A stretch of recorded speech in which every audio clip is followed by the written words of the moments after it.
पुरानी पेंशन की बहाली के मुद्दे पर आंदोलित सरकारी कर्मचारियों के बढ़ते प्रभाव को देखते हुए कांग्रेस आला कमान ने अब एक बार फिर से पुरानी पेंशन की बहाली के मुद्दे पर आंदोलित सरकारी कर्मचारियों के ऊपर बड़ा दांव खेलने का फैसला कर लिया है। माना जा रहा है कि 24 सितंबर को जो बिहार की राजधानी पटना में कांग्रेस वर्किंग कमेटी यानी कि CWC की बैठक बुलाई गई है। इस बैठक में कांग्रेस आला कमान सीधे तौर पर पुरानी पेंशन की बहाली के मुद्दे को लेकर के विस्तार से चर्चा करेगा और इसको चुनावी मैनिफेस्टो में भी शामिल करने की तैयारी की जाएगी। आपको बता दें कि कांग्रेस वर्किंग कमेटी की यह बैठक काफ़ी अहम मानी जा रही है। इस अहम बैठक में जब सीधे तौर पर पुरानी पेंशन की बहाली के मुद्दे पर चर्चा करेंगे कांग्रेस के राष्ट्रीय अध्यक्ष मल्लिकार्जुन खड़गे, खुद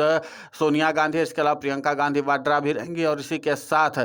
कांग्रेस के बड़े कद्दावर नेता भी बिहार के रहेंगे। तो जाहिर सी बात है कि इस पर विस्तार से चर्चा की जाएगी और सरकारी कर्मचारियों के वस्तु स्थिति के बारे में भी मूल्यांकन किया जाएगा और उसी के आधार पर पुरानी पेंशन की बहाली के मुद्दे को एक बार फिर से चुनावी मैनिफेस्टो में रखा जाएगा। आपको बता दें कि इसके पहले भी कांग्रेस को से कई बार चुनावी मैनिफेस्टो में पुरानी पेंशन की बहाली के मुद्दे को पुरजोर तरीके से उठाया गया था। मसलन 3 राज्यों के विधानसभा चुनाव यानी कि मध्य प्रदेश, छत्तीसगढ़ और राजस्थान के विधानसभा चुनाव में कांग्रेस ने प्रमुखता से पुरानी पेंशन की बहाली के मुद्दे को उठाया था। इसके अलावा हिमाचल प्रदेश, कर्नाटक और तेलंगाना में भी कांग्रेस ने पुरानी पेंशन की बहाली के मुद्दे को अपने चुनावी मैनिफेस्टो में रखा था। अब माना जा रहा है कि लोकसभा चुनाव में जरूर कांग्रेस ने पुरानी पेंशन की बहाली के मुद्दे पर उस तरीके से मुखरता नहीं दिखाई थी, जिसके नाते से लोकसभा चुनाव में उसको खामियाजा भी भुगतना पड़ा था। लेकिन अब कांग्रेस इस बार कोई गलती नहीं करना चाहती और बिहार के चुनाव को लेकर के कांग्रेस काफी ज्यादा संजीदा है। इसीलिए जब सरकारी कर्मचारियों ने बिहार की राजधानी पटना में 14 सितंबर को अपना शक्ति प्रदर्शन कर दिया तो उसके बाद से अब कांग्रेस आला कमान को लगने लगा कि जब इतनी तादाद में बिहार के सरकारी कर्मचारी सत्ता परिवर्तन करने के संकल्प के साथ अपना शक्ति प्रदर्शन कर रहे हैं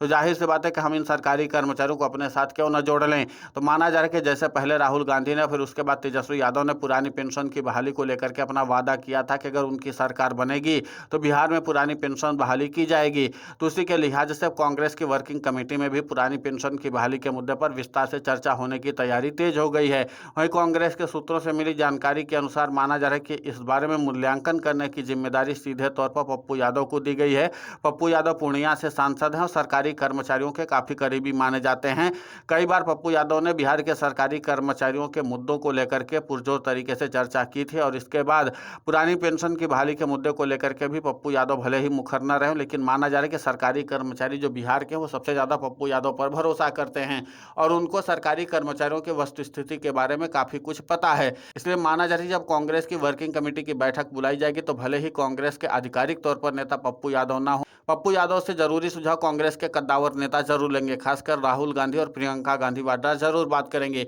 माना जा रहा है कि इसी के साथ कांग्रेस की तरफ से एक नया चेहरा भी निकालकर सामने दिया जाएगा कि जो पुरानी पेंशन की बहाली के मुद्दे पर आंदोलित सरकारी कर्मचारियों के से बातचीत करेगा और उनके साथ चुनावी वादा भी करेगा। यानी कि जाहिर सी बात है कि प्रियंका गांधी वाड्रा पर कांग्रेस बड़ा दाव खेल सकती है, क्योंकि जिन राज्यों में कांग्रेस ने पुरानी पेंशन की बहाली के मुद्दे को लेकर के प्रियंका गांधी के चेहरे को आगे किया था वहां पर पुरानी पेंशन की बहाली हुई भी है और वहां पर सरकारी कर्मचारियों ने प्रियंका गांधी वाड्रा पर काफी ज्यादा भरोसा भी जताया था। तो ऐसे में माना जा रहा है कि राहुल गांधी और प्रियंका गांधी अगर मुखर होकर के बिहार में पुरानी पेंशन की बहाली के मुद्दे पर आंदोलित सरकारी कर्मचारियों की मांगों पर अपनी चर्चा और विचार रख देते हैं तो जाहिर सी बात है कि सरकारी कर्मचारियों का एक बड़ा धड़ा उनके साथ जुड़ जाएगा और इसके नाते से सरकारी कर्मचारी जो है वो पुरानी पेंशन की बहाली के मुद्दे पर अगर एकजुट हो जाएंगे तो बिहार में महागठबंधन को बड़ा फायदा हो सकता है। आपको बता दें कि कांग्रेस इस समय पॉलिटिकल क्राइसिस से जूझ रही है और कांग्रेस किसी भी हाल में बिहार में जबरदस्त तरीके से अपनी वापसी करना चाहती है। इसीलिए कांग्रेस हर उस मुद्दे पर दांव खेलना चाहती है जिसके जरिए उसको बड़ा सियासी लाभ हो सके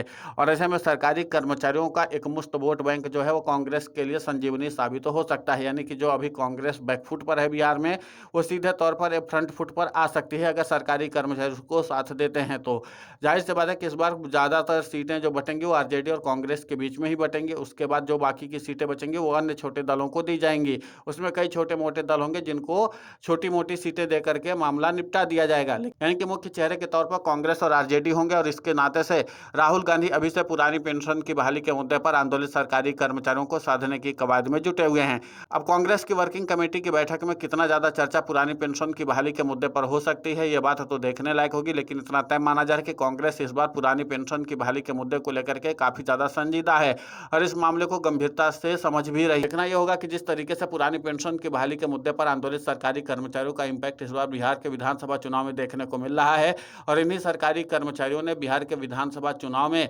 अपना जबरदस्त तरीके से शक्ति प्रदर्शन कर भी दिया है कि वो किस तरीके से बिहार में सत्ता परिवर्तन कर सकते हैं और कर्मचारी फैक्टर को एक बार फिर से सियासी हलकों में चर्चा का विषय बना सकते हैं। जाहिर सी बात है कि सरकारी कर्मचारियों का यह शक्ति प्रदर्शन कई राजनीतिक दलों के कान खड़े कर दिया। आरजेडी के नेता तेजस्वी यादव और कांग्रेस के नेता राहुल गांधी बहुत जल्द पुरानी पेंशन की बहाली के मुद्दे पर आंदोलित सरकारी कर्मचारियों के प्रतिनिधियों से मुलाकात भी करेंगे। फिलहाल इस पूरे घटनाक्रम को लेकर के आपकी प्रतिक्रिया बहुत महत्वपूर्ण होती है, आप हमें कमेंट करके जरूर बताएं। साथ ही पुरानी पेंशन की बहाली के मुद्दे पर हम लगातार आंदोलित होकर के खबरें चला रहे हैं। आप हमारे समर्थन के लिए चैनल को सब्सक्राइब करें, खबर को ज़्यादा से ज़्यादा शेयर करें ताकि पुरानी पेंशन की बहाली का मुद्दा और बुलंद हो।